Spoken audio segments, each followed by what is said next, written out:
I just want to quickly pop on to ask one thing. So, it's a Sunday. It's a Monday tomorrow. You're about to start a new week. A lot of the time, we have such a structure in place, Monday through to Friday, but we don't have a structure for the weekend. A lot of the time, the weekend is when we fall apart, and then we start to have this negative self-talk going on. We start to doubt ourselves. It's so much easier to self-sabotage on weekends because we don't have the same structure. We might not even have a plan for the weekend. We might have only prepped for 5 days. We might easily give in to temptation, or we might find it easier to make excuses.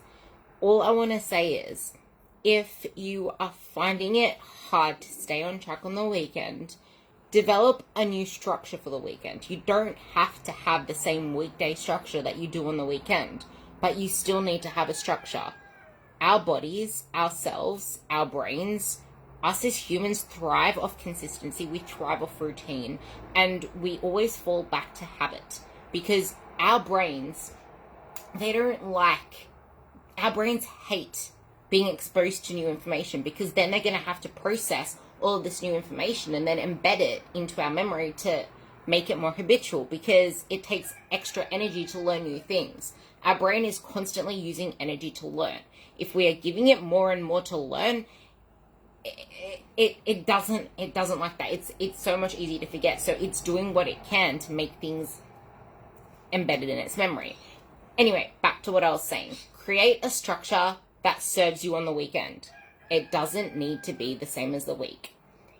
Now, back to the whole topic of this life, which I wanted to say is, if you are struggling full stop, if you are hesitant to do uncomfortable things in order to get to where you want to go, for example, if you're happy with just smashing your body in the gym, if you're happy with just, people find it so much easier to just go the hard way. I'm slashing all these calories, going hard until they just can't anymore and they split out, and then from that point onwards, they're struggling with any consistency anywhere. They could try to do it again, but it will last less. They'll have less motivation, they'll be binging the whole time or overeating the whole time. People find it so much easier to do extremes. You'll find, there are so many people that they struggle to just get comfortable being uncomfortable, to do the hard thing and to put in the work. That's why this fitness and health industry, which isn't even about fitness and health anymore, it really isn't about fitness and health anymore. It's just the money-making industry, but it is money-making. It is getting more products out there. Ones that are shit, ones that say they're going to vibrate your skin and all of a sudden you're going to lose fat. Stupid shit is actually coming out. The stupidest shit, and people believe it.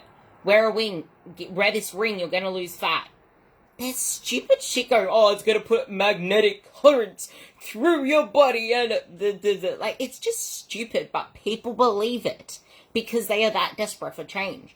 Yet, as much as they say that they're willing to do everything, they're not willing to actually put in the work to do the uncomfortable things.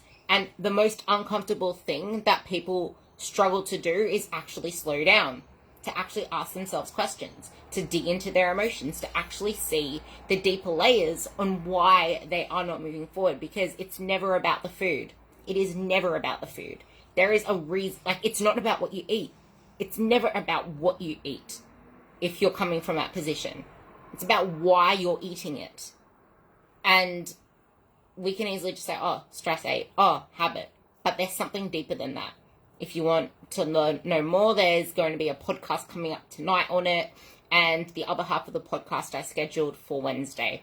That's on my 100% Real with Ruby podcast on all platforms. But anyway, I have a behavioral specialist talking on that. But anyway, back to what I was saying.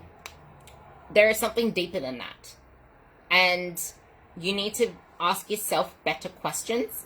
And then you need to be able, we put all these barriers in. This was mentioned on the podcast. We put all these barriers in. Self-sabotage, the way we speak to ourselves, whatever it is, to get to where we want to go. How about putting barriers up? to stopping ourselves from doing that habit we don't want to do, like actually putting things in place to stop us from going from that food. Like, why not, as soon as we go for that food, like, displace yourself from the environment, look to your environment. But one thing that resonated with me a lot that I think you guys can take away from this whole live is, before you get set, almost lost my balance, before you get set on wherever it is you want to go, whatever goal it is that you have, you need to draw up a cost benefit type of sheet.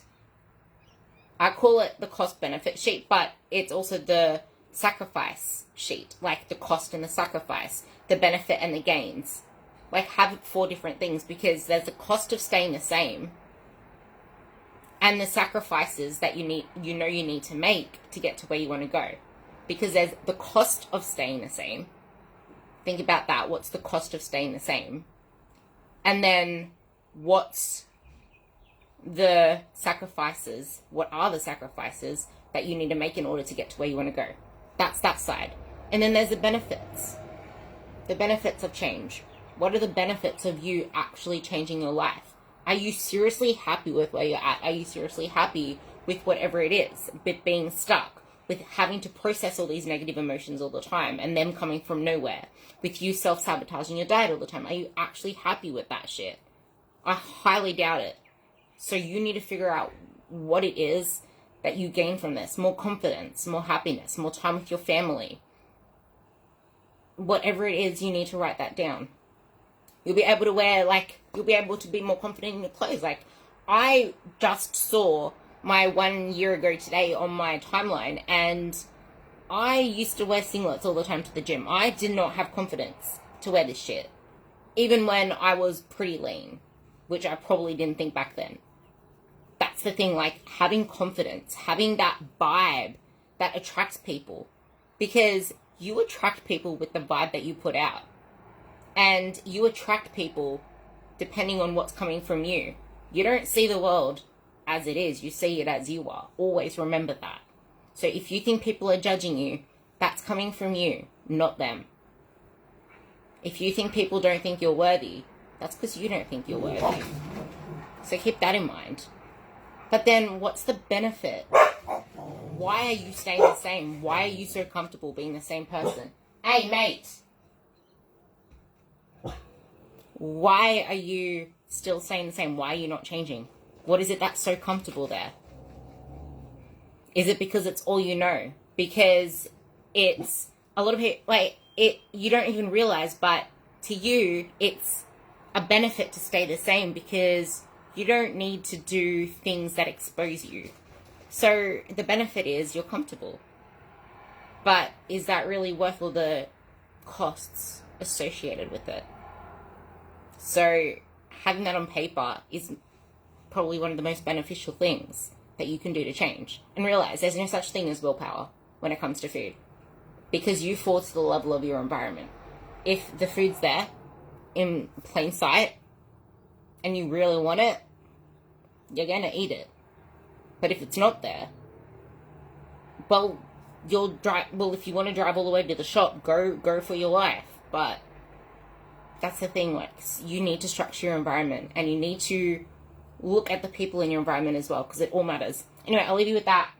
I'm going to go make my food, and yes, it is Sunday. Happy Sunday. Almost said happy Monday when I introduced it with happy Sunday. You can say hello to the doggies.